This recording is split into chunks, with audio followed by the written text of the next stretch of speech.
সারাদিন কোমরে ব্যথা করে। সেদিন আমার শায়েখ আল্লামা মুফতি মুশতাকুন নবী কাসিমি হুজুরে আমি বলছিলাম, গত রবিবারে সিলেট আমাদের মাহফিল ছিল একসাথে, হুজুরে বললাম, হুজুর কোমরটা সারাক্ষণ ব্যথা করে, খুব ক্লান্তি লাগে, কি করবো হুজুর? হুজুর আমারে বলতেছে, এমন এক কথা বলছে আমার হিম্মত বাইরে গেছে আরো 100 গুণ। হুজুর আমারে বলছে, মাওলানা মালিকের কথা বলতে বলতে, আল্লাহর পথে ডাকতে ডাকতে একদিন শরীর দুর্বল হয়ে যাবে, অসুস্থ হয়ে যাবেন, একদিন মৃত্যু হয়ে যাবে, কোনো অসুবিধা নাই, এভাবেই একদিন চলে যাবেন, আর মালিকের কাছে বলবেন, মাওলা আপনার কথা বলতে বলতেই চলে আসছি।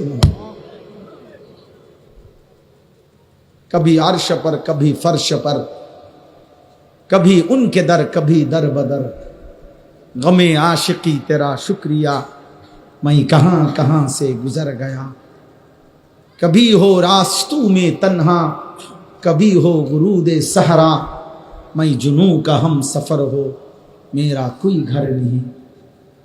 এজন্য হযরত উলামায়ে কেরামের কাছে আমার অনুরোধ, আপনারা আপনাদের প্রত্যেকের জায়গায় নিজ নিজ মহল্লা, নিজ নিজ এলাকা, নিজ নিজ মসজিদ মাদ্রাসা আশপাশ যার যার সাধ্য মতো, কেউ 5 জনরে বলেন, কেউ 50 জনকে বলেন, কেউ 5000কে বলুক, কেউ 50,000কে বলুক, কেউ 5 লক্ষকে বলুক, যার যার সাধ্য মতো আপনারা প্রত্যেকের কাছে এক ভাই হিসাবে আমি অনুরোধ করছি, হযরত উলামায়ে কেরাম আরেকটু মেহনত করেন, আরেকটু উম্মতের ফিকির করেন, দরদ করেন, আরও একটু দেখেন এই সমাজের ছেলেগুলোকে ফেরানো যায় কিভাবে, এই সমাজের মেয়েদেরকে কিভাবে ফিরানো যায়, এই সমাজের বাবাদেরকে কিভাবে ফিরানো যায়।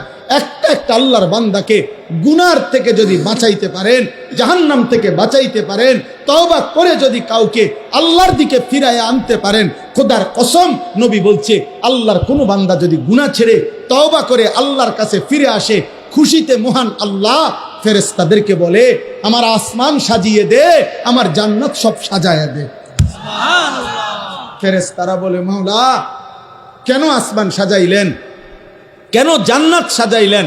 আল্লাহ বলে, আসলাহাল আবদু মাওলাহু, আজ এক গোলাম যে আমার থেকে ভাইগা গেছিল, যে আমারে অনেক দিন সেজদা দেয় নাই, যে আমার অনেক দিন ডাকে নাই, যে আমার অনেক দিন গোলামি করে নাই, আমার এমন একজন ভেগে যাওয়া বান্দা আজকে আমি মাওলার সাথে তার সম্পর্ক ঠিক করে ফেলছে, তওবা করে চোখের পানি ছেড়ে দিছে, আমি তারে মাফ করে দিছি, এই খুশিতে আমি আসমান সাজিয়ে দিলাম, জান্নাত সাজিয়ে দিলাম। সুবহানাল্লাহ।